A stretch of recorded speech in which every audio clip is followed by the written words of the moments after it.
வணக்கம்.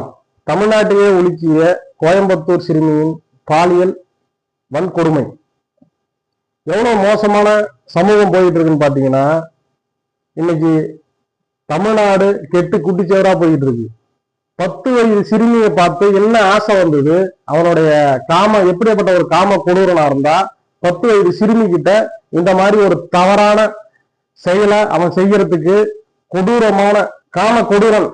அவனுடைய செயல்கள் எல்லாம் பாத்தீங்கன்னா மனித மிருகத்தை விட ரொம்ப கேவலமான ஒரு செயலா இருக்கு.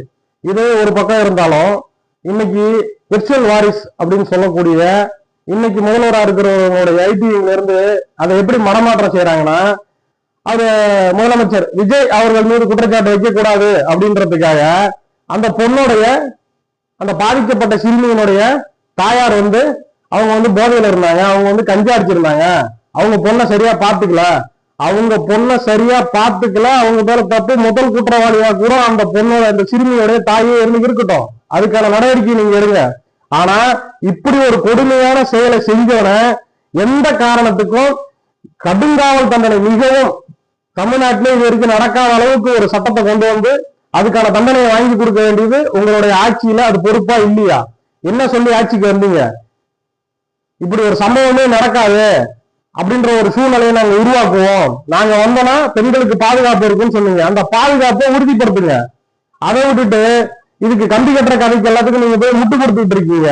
கடந்த காலங்களில் பாத்தீங்கன்னா தமிழ்நாடு விடுதலை படையில பயணிச்ச தமிழக வாழ்வுரிமை கட்சியினுடைய தலைவர் அண்ணன் வேல்முருகன் அவர்கள் ஒரு செயலை செஞ்சாரு. என்ன செஞ்சாருன்னா, குளஞ்சாவடி காவல் நிலையத்துல விருப்புலை என்று சொல்ற இளைஞரை விசாரணைக்காக அழைச்சிட்டு போனாங்க. அழைச்சிட்டு போய் காவல் நிலையத்துல வச்சு அடிச்சு கொண்டுட்டாங்க.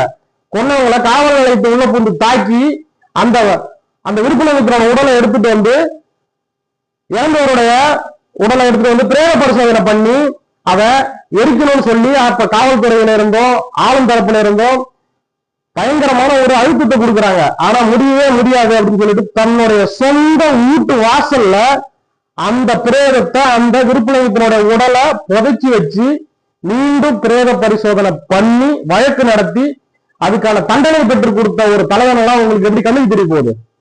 சாதாரணமா இன்னைக்கு இந்த சிறுமியோட உடலை எடுத்துட்டு போய் பிரேத பரிசோதனை தமிழ்நாடே கொந்தளிச்சு போய் நிக்கிற ஒரு பிரச்சனை. இந்த பிரச்சனைக்கு சம்பந்தப்பட்ட ஒரு உடலை எடுத்துட்டு போய் சர்வ சாதாரணமா நீங்க எரிச்சிடுறீங்க. எப்படி எரிக்கிறீங்க? யாருடைய அழுத்தத்தின் பேர்ல நீங்க எரிக்கிறீங்க? உங்களை அதை எரிக்க சொல்லி யார் நிர்பந்தப்படுத்தினது? அப்ப தடயத்தை அழிக்கிறீங்களா?